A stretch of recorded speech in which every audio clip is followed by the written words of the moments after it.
Assalamualaikum warahmatullahi wabarakatuh. Salam sejahtera untuk kita semua. Saudara-saudara sekalian, hari ini KPU telah mengeluarkan pengumuman resmi yang hasilnya dalam versi KPU telah kita dengar bersama. Tapi dalam sebuah pemilihan, proses itu tidak kalah penting daripada hasilnya. Proses pemilihan itu penting untuk dipastikan terbuka, adil, jujur, bebas dari berbagai macam tekanan. Untuk apa? Untuk menjamin bahwa semua suara yang memenuhi syarat akan didengar dan akan dihormati. Proses pemilihan ini penting untuk dijaga agar memastikan legitimasi, kepercayaan, dan inklusivitas dalam hasilnya. Tanpa proses yang kredibel, legitimasi calon yang terpilih atau legitimasi keputusan bisa menyebabkan keraguan. Maka menjaga integritas pemilihan adalah fundamental untuk kelangsungan demokrasi dan untuk terpenuhinya aspirasi masyarakat secara keseluruhan. Atas dasar itu, izinkan kami menyampaikan pernyataan untuk mendakapi proses pemilu yang sejak awal hingga saat ini. Saudara-saudara sekalian, sepanjang perjalanan Pilpres kali ini, sejak awal kita semua telah melihat dan menemukan begitu banyak ketidaknormalan, kekurangan, dan pembiaran terhadap proses yang tidak wajar, yang tidak pernah terjadi sebelumnya dalam sejarah bangsa ini. Sudah menjadi rahasia umum, berbagai kekurangan ini telah kita temui sejak jauh sebelum pencoblosan. Mulai dari rekayasa regulasi sampai ke intervensi alat negara. Dan semua ini telah menjadi catatan media serta jadi catatan publik.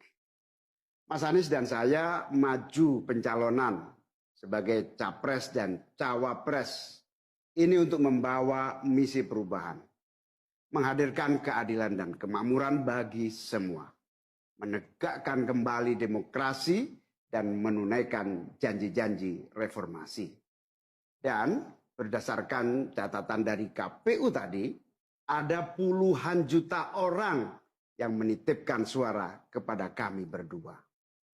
Maka demi memperjuangkan suara mereka yang percaya pada perubahan dan tetap teguh hingga akhir, kami memutuskan meminta tim hukum Timnas Amin untuk maju ke Mahkamah Konstitusi dan menyampaikan kepada majelis hakim serta publik luas tentang berbagai kekurangan dan penyimpangan yang telah terjadi selama proses Pilpres kali ini. Terlalu banyak temuan-temuan tentang proses demokrasi yang tidak berintegritas ini yang telah dikumpulkan oleh tim hukum Timnas Amin. Semua ini nanti akan disampaikan oleh tim hukum kepada Mahkamah Konstitusi. Kami mempercayakan sepenuhnya proses ini kepada tim hukum yang dipimpin oleh Saudara Ari Yusuf Amir. Dan tentu dikawal dan didukung sepenuhnya oleh tim Amin di bawah kepemimpinan Kapten Muhammad Saugi. Kami menyerukan kepada seluruh relawan dan pendukung, mari kita dukung sepenuhnya tim hukum berjuang di jalan konstitusional yang telah tersedia secara sah. Dan kita semua akan terus menjaga etika demokrasi, menjaga suasana kedamaian dan persatuan. Saudara-saudara sekalian, kepemimpinan yang lahir dari proses yang ternodai dengan penyimpangan, dengan kecurangan, akan menghasilkan rejim yang outputnya nanti, keluarannya nanti adalah kebijakan-kebijakan yang penuh dengan ketidakadilan. Dan ini yang tidak ingin kita temui di Indonesia. Kita tidak ingin ini terjadi. Dalam prinsip negara demokrasi modern, ketika melihat ketidaknormalan, ketika melihat penyimpangan demokrasi, maka langkah yang dilakukan bukanlah marah-marah lalu melakukan agitasi kepada publik. Tapi langkah yang dilakukan adalah mengumpulkan semua sinyalemen, semua bukti-bukti untuk kemudian nanti dibawa ke depan hakim, ke depan Mahkamah Konstitusi. Ini ciri pribadi, ciri organisasi, dan ciri negara yang modern, yang matang, yang beradab. Karena itu sejak awal kami katakan, kami tidak akan gegabah Walaupun kami merasakan sejak masa kampanye sampai pemilihan terlalu banyak ketidaknormalan, penyimpangan yang kami alami. Tapi kami memilih untuk mengumpulkan itu semua secara hati-hati, melakukan validasi, memastikan akurat. Kenapa? Karena kita ingin negeri ini, negara tercinta kita ini terus maju makin matang dalam berdemokrasi, makin matang dalam bernegara. Dan ini kita kerjakan dengan keseriusan. Kita tidak ingin proses demokrasi yang terjadi membuat kita mundur mendekati masa pra-reformasi. Karena itulah kita menjaga semua proses ini secara baik, secara tertib. Walaupun itu semua kita lakukan, akan ada saja yang berusaha merendahkan usaha konstitusional ini. Ada saja yang nanti akan mendegradasi usaha konstitusional ini. Seakan ini adalah sikap penyangkalan dan tidak mau menerima kekalahan. Izinkan kami tegaskan di sini.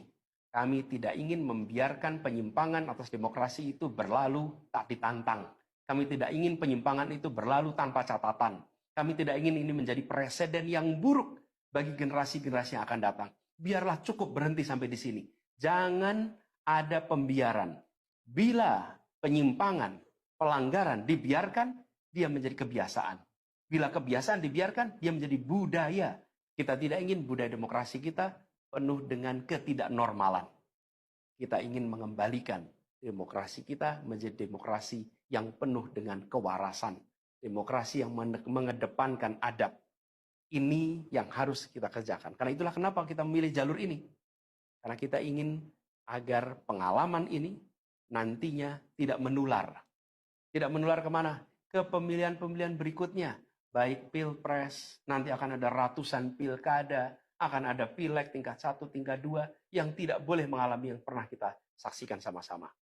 Walaupun kami sadar, kita ini dalam situasi yang tidak normal. Banyak yang menyampaikan kepada kami, bahwa kemungkinan untuk bisa mendapatkan keadilan itu, kemungkinannya amat kecil.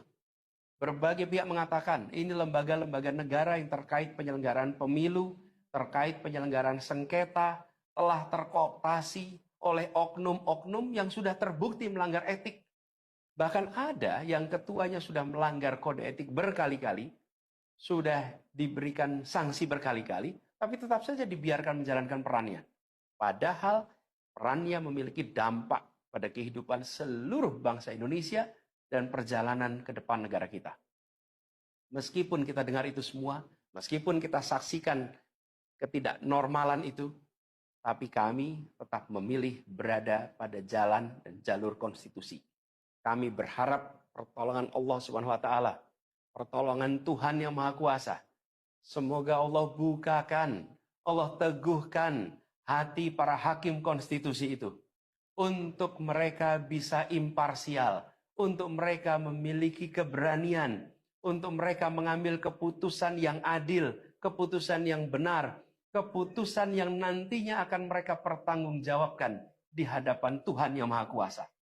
Keputusan yang akan mereka pertanggungjawabkan di hadapan sejarah perjalanan bangsa Indonesia, yang akan dipertanggungjawabkan di depan anak cucu mereka di kemudian hari. Ini adalah harapan kita, dan kami yakin insya Allah mereka akan bisa menjalankan apa yang menjadi harapan dari kita semua. Mari kita terus jalankan perjuangan ini dengan menjunjung tinggi etika, menjaga kedamaian dan persatuan. Kita dukung langkah tim hukum, dan kita biarkan segala temuan itu nantinya disampaikan dan menjadi rekam sejarah yang tercatat secara resmi dalam lembaran risalah-risalah Mahkamah Konstitusi Republik Indonesia. Ini biar menjadi catatan, biar catatan pengingat, catatan yang penting bagi perjalanan Republik ini, perjalanan bangsa ini di masa yang akan datang. Seperti saya katakan tadi, jangan sampai ini berulang lagi. Dan izinkan kami mengakhiri dengan menyampaikan terima kasih. Kami sampaikan terima kasih kepada semua yang telah bekerja keras, kepada seluruh tim yang telah bekerja sepenuh hati, dengan luar biasa hingga tuntas, dan kepada seluruh pendukung, seluruh simpatisan yang tak henti menguatkan kami